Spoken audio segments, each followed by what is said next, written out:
Hi friends, like yours like চ্যানেলের আরও একটা নতুন এপিসোডে আপনাদের সবাইকে আবার স্বাগত। আমি ডাক্তার অভ্রনীল কর। জ্বর হয়েছিল, জ্বর কমে গেছে, কিন্তু কাশি কিছুতেই কমছে না।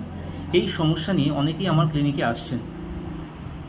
দেখা যাচ্ছে অনেকে আবার এরকমও আছেন যারা বেশ কয়েকদিন জ্বরে ভুগেছেন, ডেঙ্গি টেস্ট করেছেন, কিন্তু রেজাল্ট নেগেটিভ এসছে।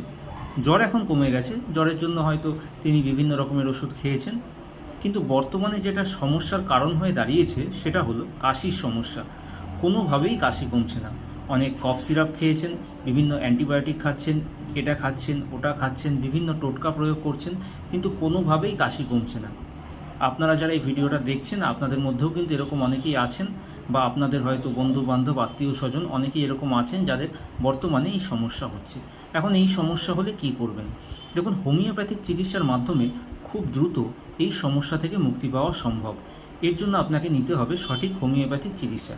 তবে প্রাথমিক পর্যায়ে আপনি চাইলে আপনার বাড়িতে কিনে এনে রাখতে পারেন একটি হোমিওপ্যাথিক ওষুধ, জাস্টিসিয়া-30। যদি দেখা যায় জ্বর হয়েছিল, জ্বর কমে গেছে, এখন কাশি হচ্ছে, আপনি প্রাথমিক পর্যায়ে এই জাস্টিসিয়া-30 ওষুধটি 2 ফোঁটা করে সকাল, দুপুর, রাত্রি খাওয়া দাওয়া করার 10-15 মিনিট আগে পরপর 3 থেকে 4 দিন সেবন করতে পারেন। দেখবেন আপনার এই কাশির সমস্যার উপশম হবে। যদি এরপরেও দেখেন যে কাশির সমস্যা রয়ে গেছে, সেক্ষেত্রে কিন্তু আপনাকে নিকটবর্তী হোমিওপ্যাথিক ডাক্তারবাবুর কাছে যেতে হবে। আপনারা চাইলে স্ক্রিনের ওপর দেওয়া হোয়াটসঅ্যাপ নাম্বারেও আমার সঙ্গে যোগাযোগ করতে পারেন। হোমিওপ্যাথিক চিকিৎসার মাধ্যমে কিন্তু খুব দ্রুত এই সমস্যা থেকে মুক্তি পাওয়া সম্ভব।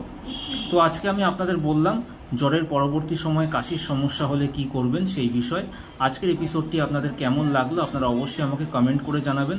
আজকের এপিসোডটি যদি আপনাদের ভালো লেগে থাকে তাহলে অবশ্যই ভিডিওটিকে লাইক করুন, শেয়ার করুন, আমার চ্যানেলটিকে অবশ্যই সাবস্ক্রাইব করুন এবং নোটিফিকেশন আইকনটিকে প্রেস করুন। আপনারা সবাই সুস্থ থাকুন, ভালো থাকুন।